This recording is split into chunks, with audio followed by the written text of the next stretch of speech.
Hello everyone, সওদাস কিচেনে আপনাদের সকলকে স্বাগত জানাই। আজকে আমি আপনাদের সঙ্গে একটা ভেজ ডালের রেসিপি শেয়ার করব। তো প্রথমে আমি শুকনো খোলায় মুগ ডালটাকে ভেজে নিচ্ছি হালকাভাবে, মানে একটু রং ধরেছে, একটু গোল্ডেন হয়ে এসছে। আমি পানি দিয়ে ভালো করে ধুয়ে নিয়েছি। এরপর আমি সেদ্ধ বসিয়ে দিয়েছি। এখানে অর্ধেকটা সেদ্ধ হয়ে যাওয়ার পর আমি সামান্য পরিমাণে একটু হলুদের গুঁড়ো দিয়েছি। এরপর আমি সাইডে এটাকে সেদ্ধ হওয়ার জন্য রেখে দিব, আর এদিকে আমি সবজিগুলোকে ভেজে নিব। তো এই তো একটা ফ্রাই প্যান বসিয়ে দিয়েছি। এরপর পরিমাণ মতো সরিষার তেল দিয়ে আমি পনিরগুলোকে প্রথমে ভেজে নিচ্ছি। পনিরগুলোকে হালকা করে একটু ভেজে নিব।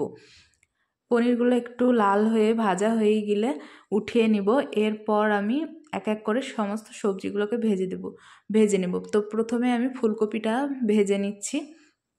ফুলকপিগুলো সুন্দর মতো ধুয়ে আমি এখানে দিয়ে দিচ্ছি। এই তো ফুলকপিটাও ভাজা হয়ে গিয়েছে। এরপর আমি গাজর আর বিনসটা প্রথমে দিয়ে দিচ্ছি, যেহেতু এটা ভাজতে একটু সময় লাগে। এরপর ক্যাপসিকাম আর মটরশুঁটিটা দিয়ে কিছুক্ষণ ভেজে নামিয়ে নেব। এখানে আমার সমস্ত সবজিগুলো ভাজা হয়ে গিয়েছে, আর ওদিকে ডালটাও সেদ্ধ হয়ে এসছে। তো ডালের ভেতরে আমি সবজিগুলোকে ঢেলে দিচ্ছি, পনিরটাও দিয়ে দিব। এরপর এদিকে একটু ফুটতে থাকবে, আর আমি সাইডে তরকাটা তৈরি করে নেব।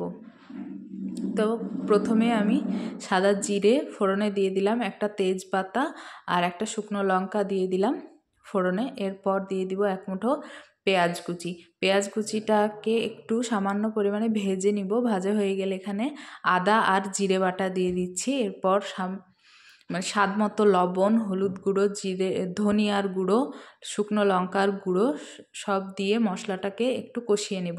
মশলাটা কষানো হয়ে গেলে এখানে একটা ছোট সাইজের টমেটো কুচি করে রেখেছি, সেটা এখানে দিয়ে দিচ্ছি। টমেটোটাকে দেওয়ার পর সুন্দর মতো কষিয়ে নেব। টমেটোটা কষানো হয়ে গেলে ওই ডালের ভেতরে মশলা কষানোটা ঢেলে দেব।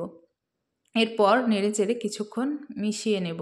তাহলেই তৈরি হয়ে যাবে মিক্সড ভেজ ডাল। দেখতেই পাচ্ছেন লুকটা কত সুন্দর হয়েছে, আর খেতেও অসাধারণ হয়েছিল। অবশ্যই বাড়িতে একবার হলেও ট্রাই করবেন। আর ভেজ ডালটা সার্ভ করেছি আমি সাদা ভাতের সঙ্গে। সঙ্গে ছিল বেগুন ভাজা আর একটু ঝুরো আলু ভাজা। খেতে কিন্তু অসাধারণ লেগেছিল। Thank you for watching.